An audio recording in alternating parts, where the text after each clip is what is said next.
ક્યારે વિચાર્યું છે કે ભારે જમ્યા પછી આટલી ઊંઘ કેમ આવે? ચાલો એનું વિજ્ઞાન સમજીએ. જમ્યા પછી તરત જ સુસ્તી આવવી, આને જ આપણે ફૂડ કોમા કહીએ છીએ. આનું વૈજ્ઞાનિક નામ છે પોસ્ટપ્રાન્ડિયલ સોમ્નોલેન્સ. અને હા, આ એક સાચી બાયોલોજિકલ પ્રોસેસ છે. આ બધું શરૂ થાય છે હાઈ ગ્લાયસેમિક ખોરાક, એટલે કે રિફાઇન્ડ કાર્બ્સ અને ખાંડથી. આવો ખોરાક બ્લડ ગ્લુકોઝને એકદમ વધારી દે છે અને પછી બે અલગ અલગ પ્રક્રિયાઓ શરૂ થાય છે. પહેલાં તો આ વધેલી શુગરને કંટ્રોલ કરવા માટે આપણું પેન્ક્રિયાસ ખૂબ બધું ઇન્સ્યુલિન બનાવે છે.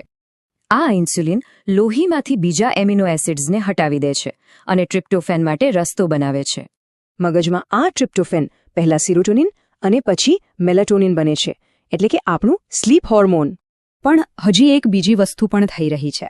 વધેલું ગ્લુકોઝ ઓરેક્સિન નામના ન્યુરોન્સને દબાવી દે છે, જે આપણને જાગતા રાખવાનું કામ કરે છે.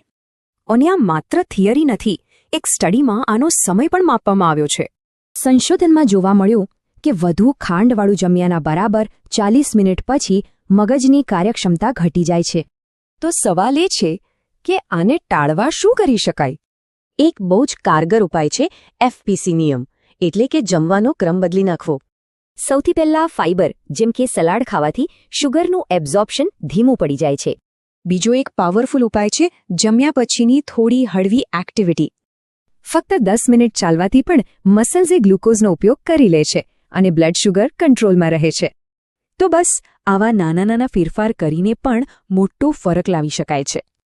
તો હવે જ્યારે આ વિજ્ઞાન ખબર છે, ત્યારે આગલી વખતે થાળી કઈ રીતે ગોઠવશો?